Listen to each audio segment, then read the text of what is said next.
Good morning. I hope you guys are all well and have been finding opportunities to move your bodies, finding some stretches. So I've popped on to send you a video today. We had 2 of you missing on Wednesday. So this is an opportunity to catch up from what we did on Wednesday and any other moves I feel you might need any help with. To be honest, I think the poses we've mostly done have been quite proficient.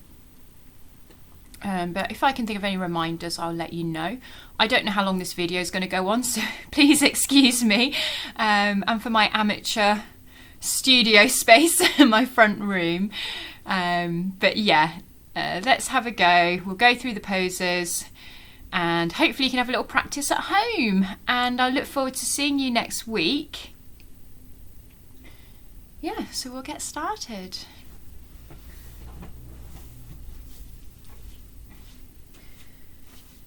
So I think one of the first things I mentioned to you guys is about having some kind of cushion to sit on when you're in the easy seated or Sukhasana as it's known as, or even just a comfortable seated position, to raise the hips higher than the knees can be a lot more comfortable. So just a little reminder on that, and if you're coming into that easy seated position, it's not for everyone. Not everyone's hips and knees have that flexibility. So reminder on that. The first pose we're going to look at, which we worked on last night, was the butterfly pose, and that is simply bringing the soles of the feet together. You've got this lovely big deep bend in the knees, and then finding your place of comfort. So some people might have their heels right up here, or some of you might need to have the feet further forward, creating more of a diamond shape. So finding your way into your own butterfly pose. When you find your comfortable space, a couple of tips here. Mindful not to arch over and just go into that position there. There is times that we can work with that, but butterfly pose traditionally is not there. We're bringing alignment through the spine, the head, all the way down to the pelvis. And then noticing what's happening with the hands. Are you clinging on to bring you upright and then bringing tension in the back? Can you release that? Maybe you prefer to have your hands behind to help you there. So see what feels right for you. When you do find your sweet spot, then you can maybe work 3 breaths here. Inhaling the length, exhaling the softness of the hips, and that opening space there. It's beautiful. So that was butterfly pose. If there's any other support you need here, let me know. Some people like to have cushions under the knees. Some people might prefer to have that cushion back under the bottom. So always inquire. That's the great thing during this course, that you've got that time at home to have a practice in between classes, and then you can come back to me. So we've got butterfly pose. We also worked with forward fold, seated forward fold. We worked with standing forward fold, which is exactly the same, to be perfectly honest. So I'll show you them both. There's a little reminder here. Just going to see if I can adjust this slightly. See if we can get rid of that. No, it's there. Okay, so we're coming over into this forward fold. So my first recommendation is to come into the forward fold with the knees completely bent. So you're bringing the chest forward, the belly, so it's in contact with the thighs. This is the same as I've demonstrated with the standing. So big deep forward fold and leaning over there. And then that can really protect the back, especially when you're a beginner and when you're just first coming to the practice of the day, you haven't warmed up. So the first stage is here. And what you're mindful of is not, again, hunching over to find your forward fold. It's finding the length through the spine, that liftedness, and then bringing that down, hinging it down. So it's not curling, it's hinging. You can then see whether you want to take a little bit further, whether those knees can unbend slightly. See how you feel there. And it's up to you where you want to go with this. See how you feel. If you get to the point where you start hunching, then you know you've gone too far. So you're just working with that wherever you get to.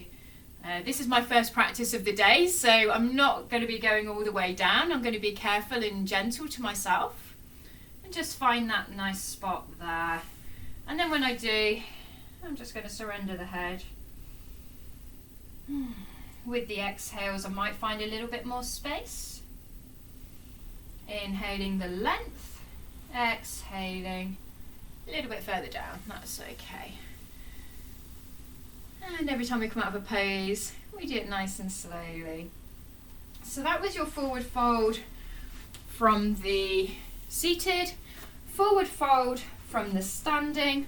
We'll usually inhale up, exhale down, finding a bit of a bend in the knees, finding the chest against the thighs or the belly, and then just allowing the head to completely hang down here.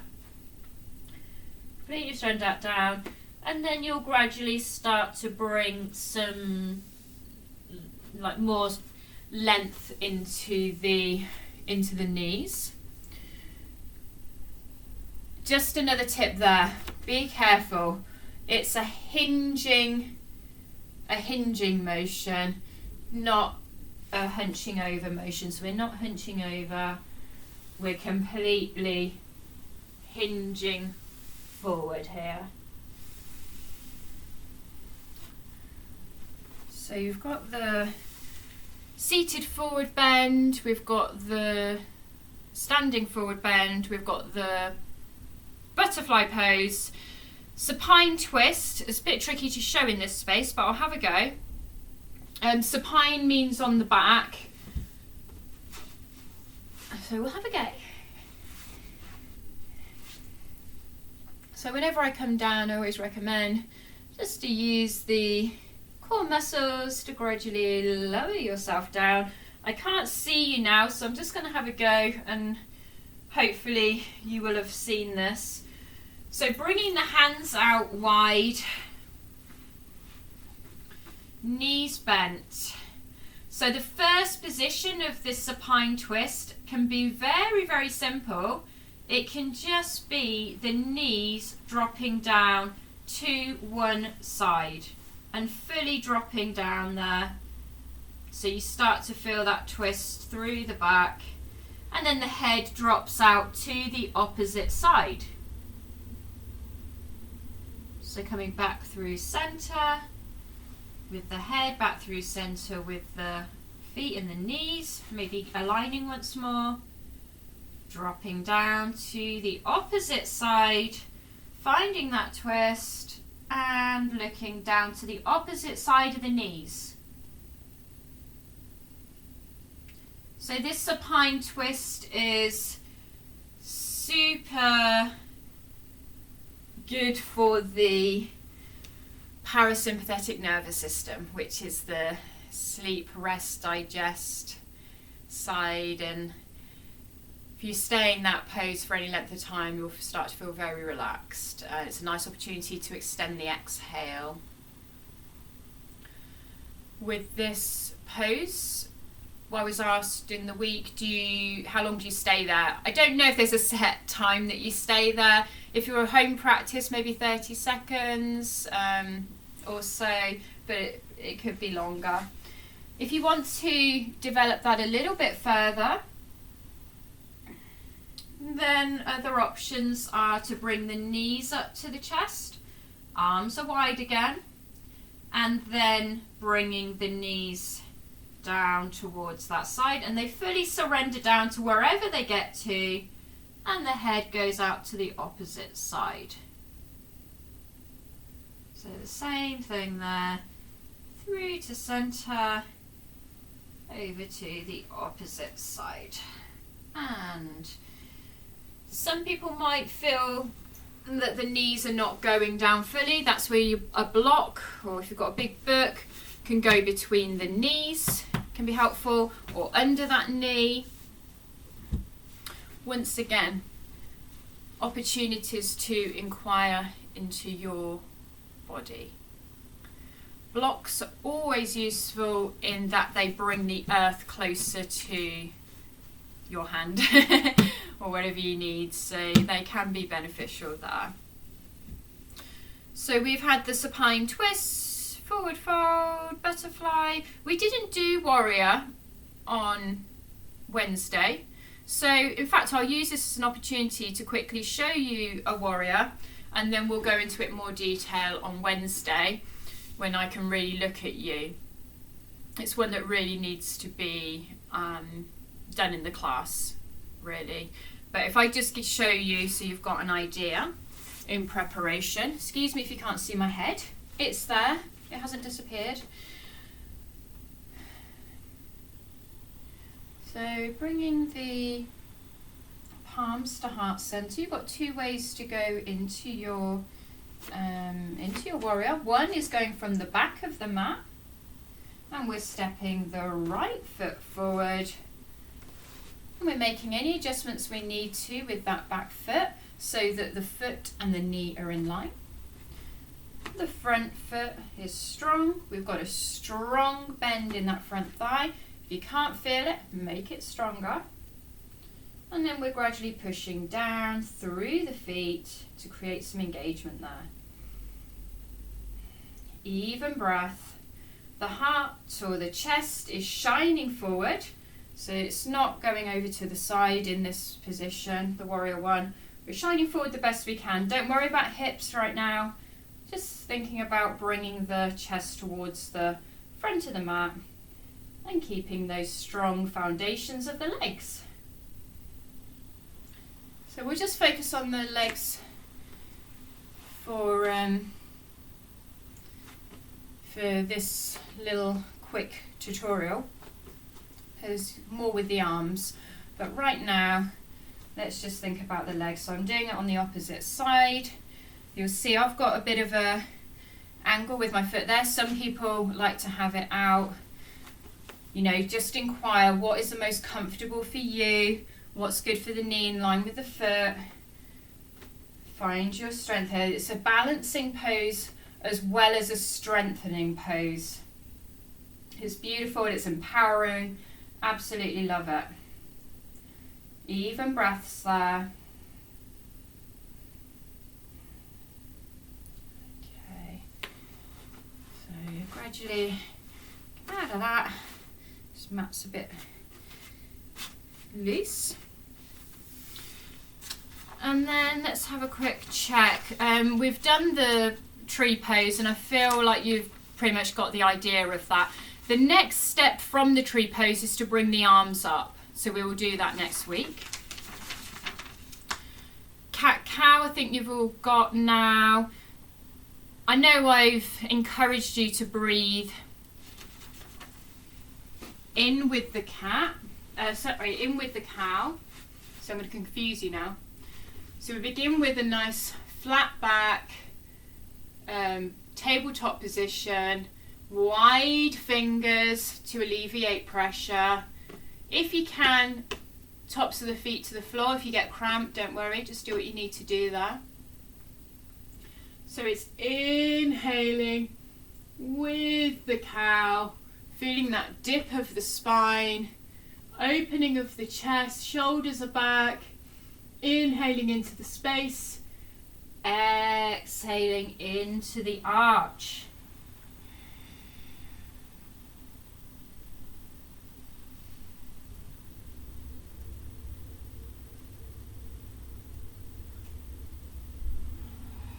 The arms stay exactly the same position. The only thing that is moving is the spine and then what comes along with the spine. So this is just really focusing on the vertebrae, noticing what happens. You've got the dip, you've got the arch. And the dip and the arch of the spine there. Really beneficial. And it was really nice to hear some of you saying that you do that in the morning or during the day. It can really help to wake up the spine in a really lovely, gentle, nourishing way. You don't need to go to the extremes with the cat-cow straight away. Gently work into it. Start to feel the warmth and the flexibility come with that. So even seated, you can work with these cat-cows. I know for anyone that works in the office, the chair, working with cat-cows from that chair position can be really lovely as well. So that's another one to add, as well as the twist, the reach, even moving to the side, swaying palm or crescent moon, this one can be called. And is there any other ones that I think of? I think downward dog, so you guys are looking pretty good actually. One little thing with the downward dog is to notice what's happening with the shoulders. So you won't be able to see me on the video, but I can just kind of try to point out that you're coming into your downward dog, so you're bringing the bottom back, the spine is long, and the head hangs between the upper arms, and then it's the shoulders here that you want to make sure are flat. And the way to do that, if you get your arms out in front and then go like that, so it's that rolling in, you're rolling in the shoulders there. So you're not, if you hunch the shoulders back, you can feel that squishing together of the shoulder blades. You don't want to be in your downward dog in like that. You want your downward dog to have a nice flat back, but I think most of you, I've noticed, are doing really well with that. And that's one that really takes time to come into as well. Even the first one of the day, you know, the flexibility in the legs is not going to be quite there. So after the fourth one, fifth one, you might start feeling it. And that's great. Just gently working into it. Sorry for all my airs. Mountain pose, child's pose, I think we're doing well at. Chair pose, I can quickly demo that. And yeah, I'll also demo the Reclined Pigeon that I demonstrated on Wednesday, because two of you weren't there. Chair pose is generally one that people don't like because it's a really strong one. However, that's why it's good. That's why we need to be doing it. So today I'll just demonstrate with the palms to heart center.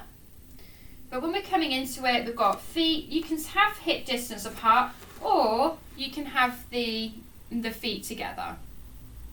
So we inhaling up and exhaling down into your chair pose. You can have the palms together at heart, or you can have the arms out. I'm bringing them to the heart so my speech is a bit better. And then what's happening here, you can see a nice long spine there. I'm not dipping my bum out too much. I'm not tucking it under too much. I'm just finding that nice even space. There's a little bit of a tuck to support the back, but it's not too extreme. Got a nice strong bend in the knees there. It's like I'm going skiing or something. And then you feel where you want to get to here. Even breaths. When you want to come out, inhaling back up And exhaling back down. So yeah, chair pose is really good strengthening one for you to use. And the final one I'll quickly show, we've been 20 minutes now. I'll do the reclined pigeon. That isn't in your notes, so if you're at home with your notes watching this, maybe you can draw that in. There was space on one of these pages. Let's have a look. Maybe not. But maybe you can draw, find a little space to draw that in. I'll show it from the side and then I'll show it from the opposite direction. So as usual, reclining back, take your time, feel the engagement. And then we'll start with this left ankle over the knee. So it's not the heel on the knee, it's the ankle goes past the knee to create that like a four shape there, the number 4 or digit 4. So you create that. That's the first stage and you might be happy there. Notice what's happening to the shoulders. Are you clinging in any way, shape or form? Can you let them go like angel wings, flat to the earth? Feel that to begin with.